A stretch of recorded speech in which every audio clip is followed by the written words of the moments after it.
Good day. I'm Alpha Gina Lamag and I'm going to present this study entitled Development of Green Maintenance Strategy of Coal-Fired Power Plants in the Philippines. Coal-fired power plants are a type of power plant that make use of a combustion of coal in order to generate electricity. Its main fuel is coal and the cheapest and reliable source of energy. It is also available in the country with an estimated potential at 1.7 billion. Electricity has many uses in our day-to-day life. Measure of advancement in adaptation and control to the society and environment, and most consume energy source and one of the indicators of economic activity and growth. Coal-fired power plants has the biggest contribution of electricity among all sources in the Philippines of around 39%. 28 coal-fired power plants currently operating throughout the Philippines with total installed capacity of 9.88 gigawatts, and 22 proposed plants have been approved by the Energy Department, adding them into the mix would increase coal share to 53% by 2030. Coal power plants have many associated environmental impacts on the local ecosystem, such as air pollution, water pollution, land pollution, and noise and vibration. The rationale of this study are some environmental advocates and individuals challenge an opportunity to shift dirty fossil fuel to clean renewable energy. Government is trying to find a balance among the equally pressing demand of energy security, environmental sustainability, and economic competitiveness. Environmental agencies started to evaluate the plant efficiency of coal-fired power plants in compliance with the environmental standard. And the energy sector was the largest GHG emitter, accounting for about 33% of the total national emission. Coal such as energy source is the number one driver of global warming, being a top emitter of greenhouse gases. The context of the study are growing demand of power, health risk, dirty energy production, sustainability, and environmental compliance. The research problem of the study is, given the increasing number of coal-fired power plants in the country, technology including green maintenance must be developed that meets the requirement in compliance without challenging the future in meeting their needs. It is in this light that this study aims to define the platform to incorporate green maintenance as a solution and mitigate, if not prevent, the environmental impacts of coal-fired power plants operation. This study would like to find a solution to the research question, what holistic approach can be adopted by Philippine coal-fired power plants in formulating green maintenance toward environmental sustainability? The conceptual framework of the study is that the operation and maintenance factor added with green maintenance strategy, resulting to green productivity, which are the plant efficiency and environmental compliance. The objective of the study are to assess the current maintenance strategies, maintenance practices, and maintenance-related performance of coal-fired power plants in the Philippines, to determine the significant operating and maintenance parameters affecting the environmental performance of the coal power plants, and to formulate a green maintenance strategy framework and to recommend a green maintenance program for Philippine coal-fired power plants. The operational framework of the study is the organization maintenance strategy composed of maintenance type, compliance standard, environmental health and safety and legal, maintenance resources, and the system engineering. With the use of green maintenance strategy, it results plant efficiency, profitability, and sustainability. The methodology of the study is our data collection is conducted through surveys, interviews, case studies, and direct observation. Survey respondents were from the coal-fired power plant industry for the more knowledgeable and relevant to answer the questions. Sample size was 30, considering the few number of power plants. Descriptive statistic was used to evaluate the respondents' profile and the respondents' perception of the subject categories. Interviews correlated to the research were handed out to relevant personnel from the industry to respond through emails in face-to-face interaction and conversation with the respondent. Observations were also conducted to augment the approach needed. Statistical analysis were also used, and one-way analysis of variance, the null hypothesis is there's no significant difference among the factor, and the alternative hypothesis is there is significant difference among the factors. Factors are the old and the new plants. In the demographic profile, we have 5 employer,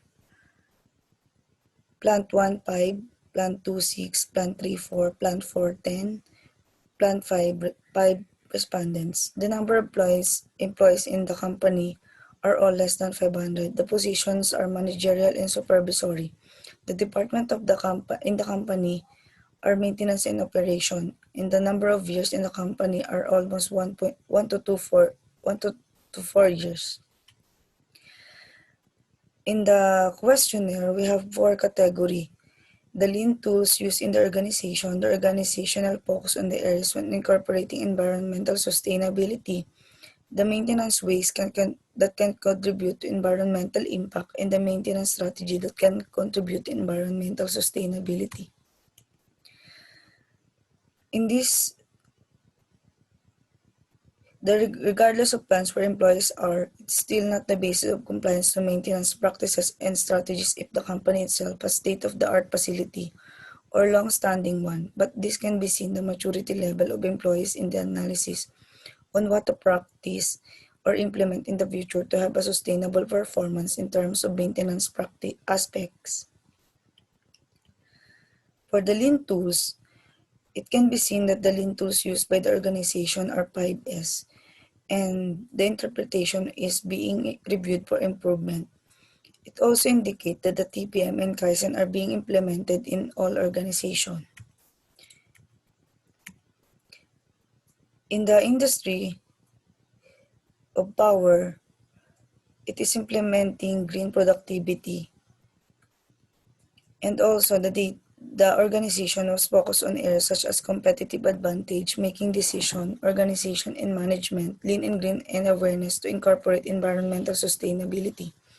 This is the fact that the industry is now realizing the strategic advantages of environmental strategy, wherein the initial incentive with environmental improvements were often connected to regulatory pressures.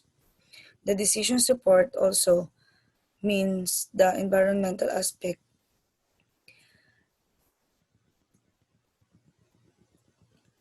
From this result of maintenance ways concerning environmental impact, the most significant ways is the equipment unavailability. This concluded that the maintenance activity plays a substantial role in sustainability by enhancing the life of the equipment. It is also determined that the respondent is knowledgeable on the impact of the coal-fired power plant on environmental sustainability.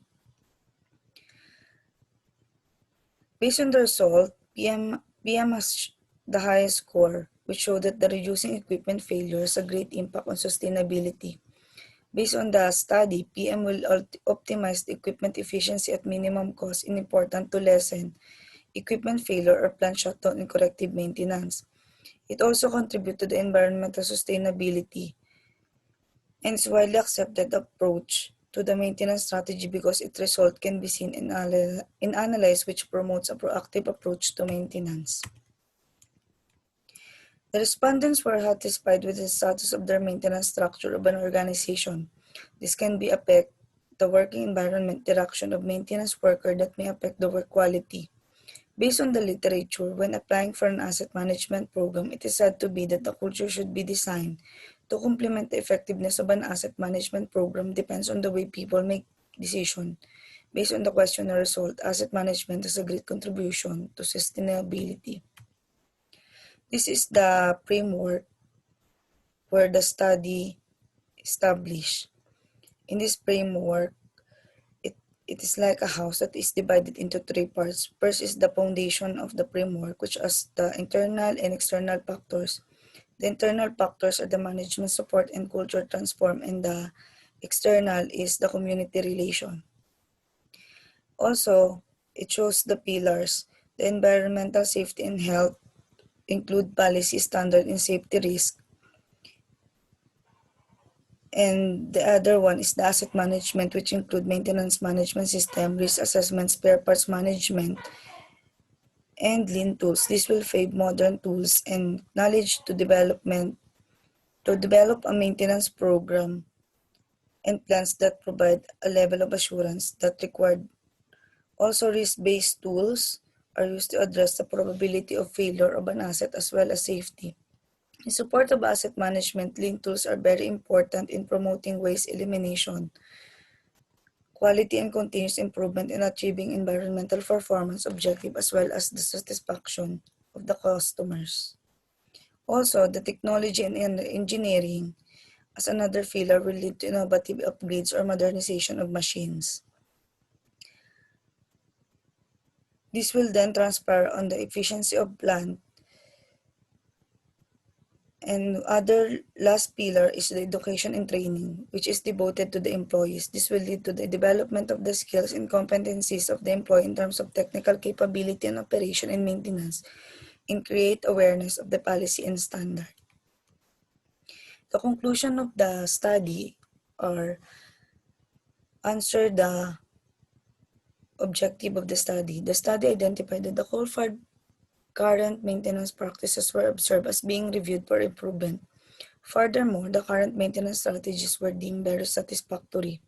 Based on the analysis of data, there is significant difference in current maintenance practices and strategies between old and new plants. This difference can be related to the standard process and procedure they are practicing. The substantial opening in maintenance parameters affecting environmental performance of coal-fired power plant were listed from relative literature such as air and water toxic emission, consumption of energy, unwanted production, number of rework and scrap consumption of chemicals and other means affecting environment from operation and maintenance work.